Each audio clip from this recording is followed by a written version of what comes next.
All right, so I know that by doing this story, I'm going to get a whole rash of trolls from the left saying, oh my God, David, how can you praise Barack Obama?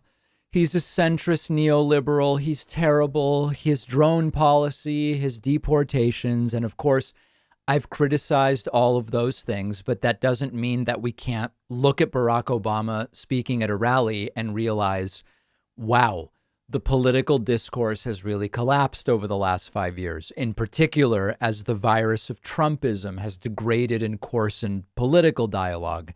We can't say, wow, that's actually a uniquely talented political speaker, Barack Obama. Doesn't mean we liked what he did with drones or surveillance.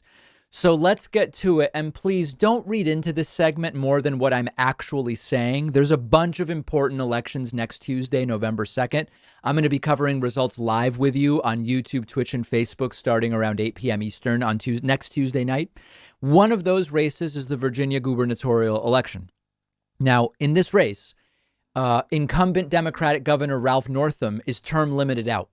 So it's a race between two challengers. It's Democratic candidate Terry McAuliffe and absolutely dangerous right-wing Republican Glenn Youngkin.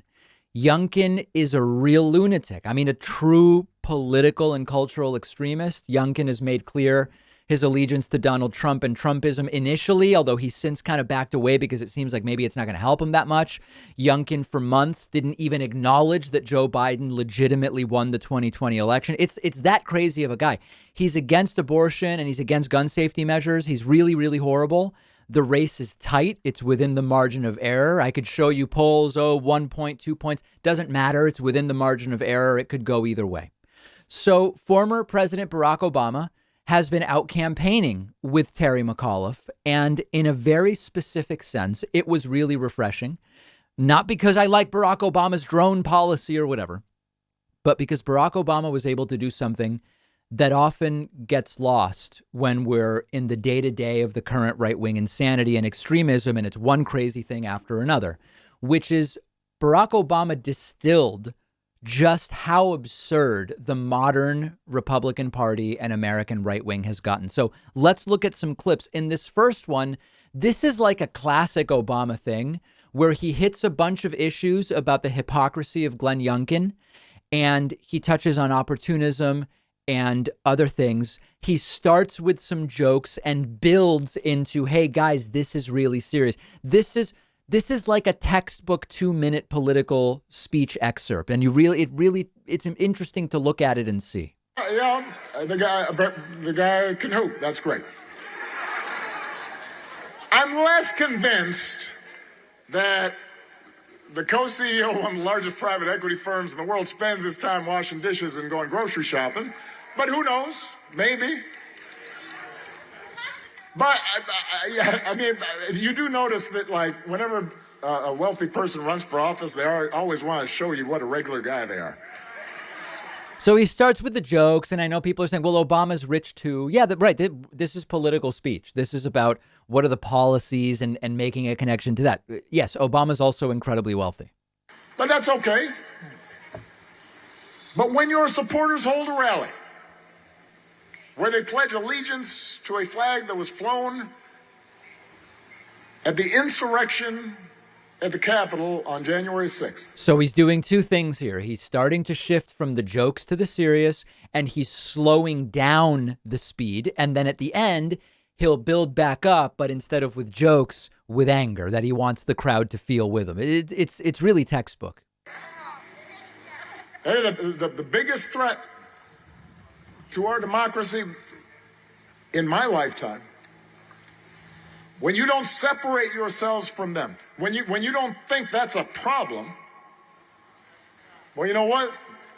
That's a problem.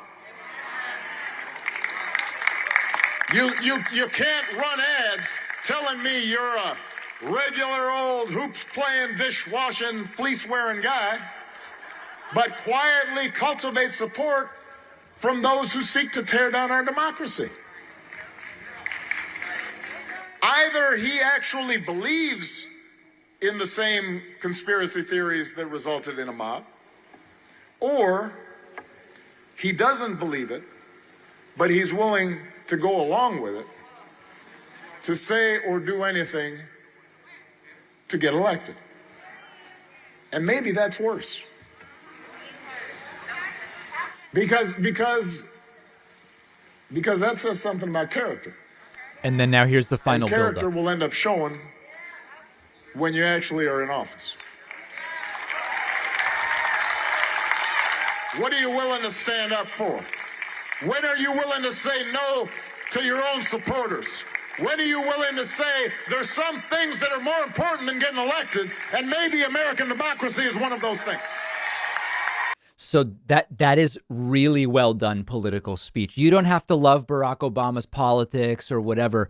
This is a really great technique of starting with jokes and chuckles, and then you slow down and you start to get serious. And then once you have the audience with you, you then build up to exactly how Barack Obama finishes that into getting people to feel about Glenn Youngkin the way they should. I mean, we should be outraged about this disgusting guy. This is a really notable skill that Barack Obama has. And whatever your thoughts are about him, we have to recognize being really good at something. And that 2-minute clip is such an example of someone that is really at the top of their field in being able to deliver this kind of speech. In this, I'm going to do one more clip here. In this clip, very concisely characterizing the right-wing culture war as a phony, trumped-up culture war designed to create outrage. I like this just because it's a great assessment of what we've been saying for a long time. They're not doing policy. They're just trying to get people fired up with these cultural issues. We don't have time to be wasting on these phony, trumped-up culture wars, this fake outrage that the right-wing media peddles to juice their ratings. And the fact that he's willing to go along with it instead of talking about serious problems that actually affect serious people, that's a shame. That's not what this election's about. That's not what you need, Virginia. Instead of forcing our communities to cut back at a time when we're just starting to recover, we should be doing more to support people who are educating our kids and keeping our neighborhoods safe. So you guys get it. A very, very highly skilled political orator. His drone program was horrible. The surveillance was horrible. I'm with you. But glad to see him out campaigning for Terry McAuliffe. I would say this is the biggest race on the ballot next Tuesday. If you live in Virginia, make sure you're getting out and voting. The difference between Terry McAuliffe, an admittedly establishment Democrat, no doubt about it, versus Glenn Youngkin, I hope I'm pronouncing that correctly, could not be more different. And we're going to have live results for you 8 days from today. I hope you'll join me 8 p.m. Eastern, 8 days from today with results. Science has shown us that lowering your body temperature at night helps you sleep.